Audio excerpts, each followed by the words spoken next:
What is the one thing? Let's uncover the biggest lesson you can apply to life. The lies, the truth, and the extraordinary results. Let's dig in. Part 1 is the lies. The number one lie is that everything matters equally. That is absolutely not true. Lots of new research shows that most of your great results come from a very small bit of your effort, your biggest leverage points, if you will. So don't treat everything like it matters equally. There are absolutely things that matter more because life is unequal.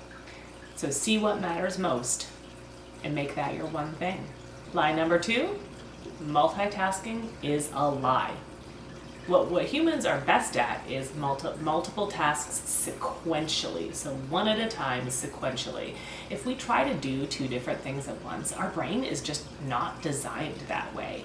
You can do 2 things at once if they're 2 super easy things. You could even do 3. You could, for example, you can chew gum, go for a walk, and talk to a friend. Those are 3 things you can do at once, but 2 of them are pretty automatic. What you can't really do effectively is 2 complex things at once. You can't probably win a chess game while you're writing a book. Well, unless that book happens to be about how to win a chess game. That's probably not a very likely scenario, but I suppose that could be a scenario. If you're writing a book on, the ecosystem and trying to win a chess game at the same time while you're typing, that is probably not going to get you great results in either of your activities, right? So don't multitask, focus on one thing at a time. The best way to do multiple things is to knock one out at a time. Number 3 is discipline. We don't really have discipline at will call. Discipline, we need to use our discipline that we get early in the day, whenever early in the day is for you. We need to use that discipline, harness it to build strong habits, and doing the right thing over and over again, repeatedly, regularly, that will lead to it being easier to do, and it will lead to better results. Lie number 4 is that willpower is always on will call. You don't just have willpower the instant you want it every single time you want it. That's not how willpower works. We don't always feel like doing the thing that needs to be done, which means it translates to willpower isn't always going to be there when you need it. It is best and highest. We have the most of it early in our day, because we haven't been through the whole day of frustrations yet. We haven't had to turn down the cookies and had to do the book report yet, right? So harness that willpower, get the most out of it early in the day, and get your important thing, your one thing done as early as you possibly can in the day, so you can build those habits, so you can harness the willpower you do have. And if you get that thing done early, your most important thing, then that does literally make the rest of your day easier, doesn't it? Because you got the thing that you needed to do, that one thing, done. So then even if the rest of your day isn't super much easier, it's still a little easier. Lie number 5 is balance in life. Life isn't really balanced. To achieve extraordinary results, we have to really focus and hone in on one thing that we want to get those results in, which requires focus and unbalanced focus. So we're really talking more counterbalance. This seems like a semantics argument, but it really isn't. What it means is you have to focus really hard on that one thing and let some of the other things purposefully go out of balance so that you can achieve results in the area you're concentrating on. And then when you're done with that, do your sprint. And then when you can take a break from that sprint, then you look back at the other things and think, okay, I gotta counterbalance back to that and get these things up to speed. But only because you got those results with your sprint and your focus. So counterbalance is the key, not trying to balance everything all the time, because then you only make a little bit of progress in all these areas. But if you can put a couple things on the back burner, so to speak, and focus hard, that's where you get the results. And the last one is that big is bad. Big is excellent. You need to dream the biggest dream you can possibly dream. No one finds out where their limits are unless they push for them. what was that quote? That, like, only those who push past their limits find their limits. You need to dream big. Think about, what do you want to do someday? Because if you dream to the doable level instead of the stretch level or the big level, then you're only going to think about what you can currently deliver on. You need to go big and you need to go specific. So then you know exactly if your dream is big enough and if it's specific enough, then you know exactly what those actions are. You know what that one thing is to get you closer, to get you moving toward your big dream. Dream big. Part 2, the truth. The first one is the focus question. What one thing can you do such that by doing it, everything else becomes easier or unnecessary? This is the question that helps you find the first domino to success. This gives you a compass. It is the biggest leverage point. You answer this question in any category you're working on, and it will tell you where to start. The key is you've got to find the one thing, the very first thing. Go as small as you possibly can, like Russian nesting dolls. Go as small as you can and find that one thing that will make everything else easier or unnecessary. Let's put this in for habits. So if you're finding the one thing that will get you the habit of, say you want to eat vegetables every single day. That's a great habit to get going on. It's awesome. So what do you need to do to remove as much friction as possible and make it as easy as possible to eat those vegetables every day? You need to make sure they're on your grocery list, so you have them in the house when it's time to eat them. You need to make sure they're probably clean and accessible. You need to make sure that no one else eats them. And you need to make sure they're vegetables you're going to eat, vegetables that you like, or you just eat them anyway, but if you like them, it's going to be easier to make yourself eat them. By doing those things, you're removing the friction, and then you're making it easier to eat healthy by doing one simple healthy thing. You build that habit. The path 3 is the path to great answers. First, you have to ask a great question. A question well asked is half answered. Is that the quote? On the Matrix, you want to go big and specific. The big picture gives you your compass of what you're working on, what you want to achieve, and you go as big as you can possibly imagine there. Because that, however big you can dream, is how big you can get to. You just may not be able to deliver on it yet. And then you want to get down to your very first domino. You ask specific and get as specific as you possibly can. He has a whole list of what is my biggest dream that I want to do someday? What's my 5-year goal? What's my 1-year goal? What's my monthly goal, my weekly goal, my daily goal, and what is right now? So what can you do right now to be on track for this for today, this week, this month, this year, 5 years, and someday? You've got to ask that question so that you get as specific as possible to know if you're aiming in the right direction to achieve your giant big goal. The second part is to find a great answer. So there's the doable goal, the stretch goal, and there's the possibility. So a doable is something you can easily do. A stretch goal is something you might have to work to. You might have to go beyond what you think is your limit, which is very rarely your actual limit.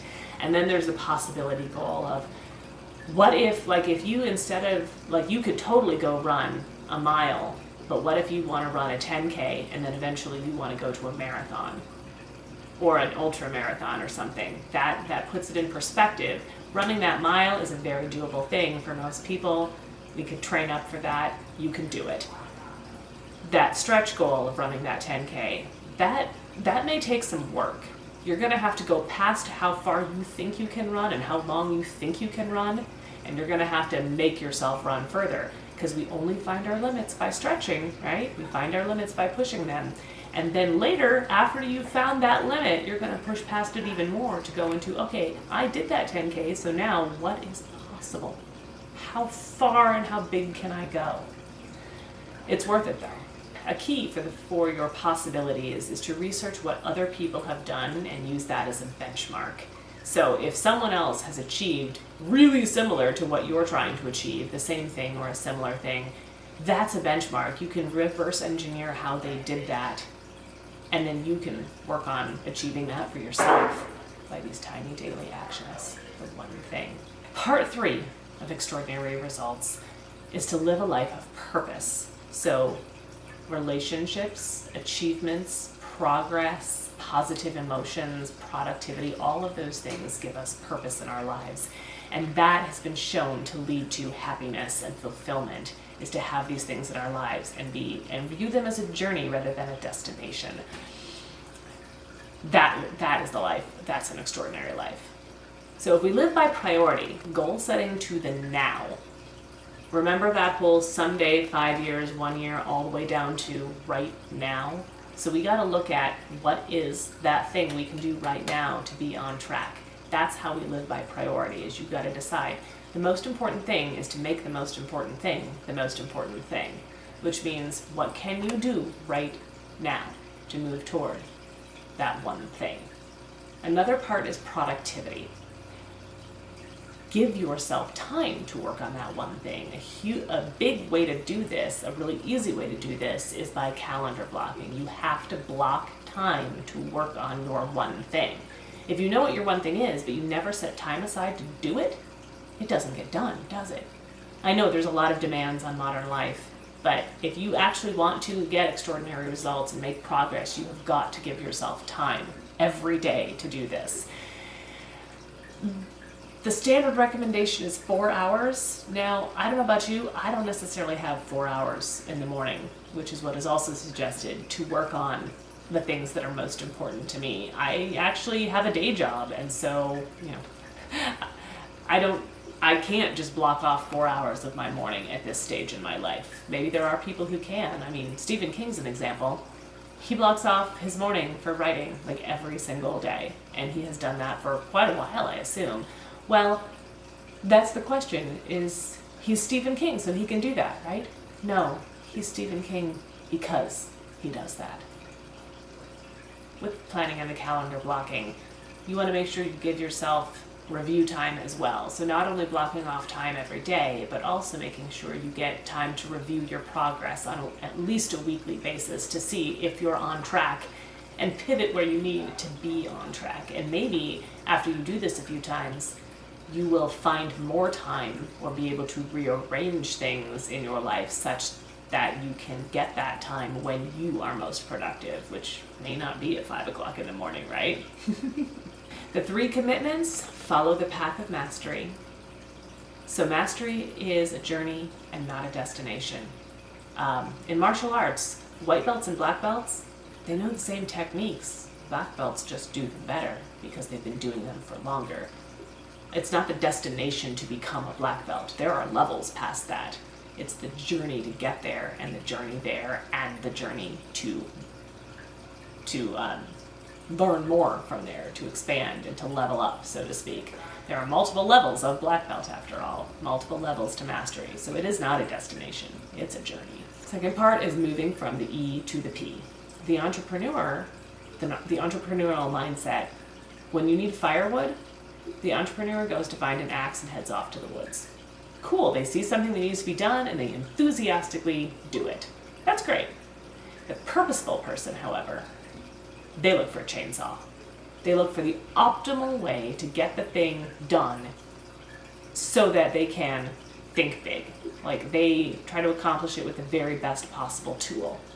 They don't just go accomplish it with the tool they have and the tool they know will work. They look at, okay, what needs to be done and what is the absolute best way to do this such that it will get done optimally. The third commitment is to live the accountability cycle. Do you have an internal locus of control or an external locus of control? If you're the manager of a store and there's a change in sale for a month, do you think, okay, life happens? Or do you think, what happened? Then you dig it down, or you say, life happens, it'll work itself out. What happened? How can I adjust things? What to pivot to what needs to happen? Or life happens, it'll adjust, we'll see what happens, it's not my job. So the external locus of control kind of leaves things up to the universe a little bit. They just say, it isn't my job, it's not my concern to worry about, life happens, it is what it is. The internal locus of control is, I can directly affect a lot of my life. So let's make sure I'm the leading character in my life and take control and work toward the best possible outcome. You want the accountability. You want to take control, and you want to drive your life toward optimal results. The 4 thieves. Number 1 is inability to say no. Saying yes to anything implicitly means saying no to everything else during that time. Number 2 is the fear of chaos. Here's the deal though, the bigger you go and the bigger you dream, the more you invite chaos into your plans. So get over the fear of it, embrace it, love it, and see what beauty and what awesomeness can come out of that chaos. 3 is poor health habits. If you're not taking care of your body, if you don't take care of it properly, where will you live? You need to take care of your body like it is absolutely sacred to you. That is your vessel for living this life. And so you've got to take care of it. It's the only one you get. Exercise, eat, condition yourself, get your sleep, and reduce your stress. Because you've got to, what is it he said in 7 Habits of Highly Effective People? You've got to sharpen the saw before you can cut with the saw, right? Take care of that body. And the last one is, does your environment support or not support your goals? Support or extract from, I suppose. So how many things do you have between when you get out of bed and when you go to do your first scheduled thing for the day, your appointment for you?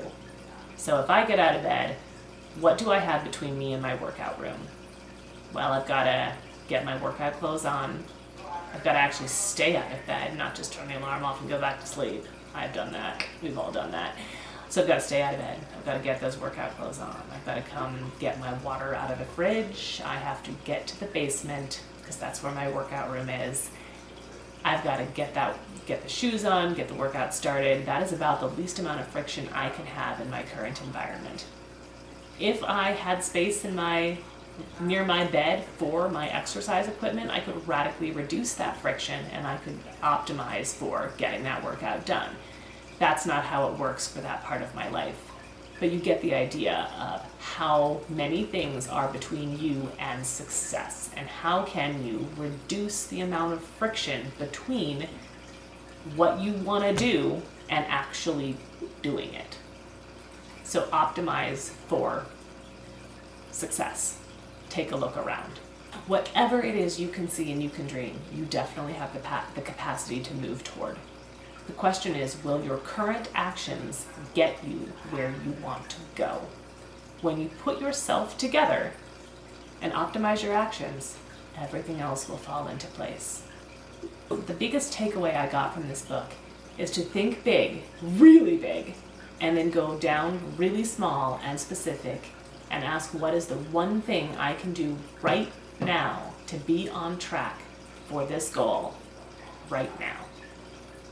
Thank you so much for watching. If you got anything at all out of this video, please hit the like button and subscribe. Be sure to check out my video here on how to apply systems to life. It's a beautiful complement to the one thing. Keep being amazing.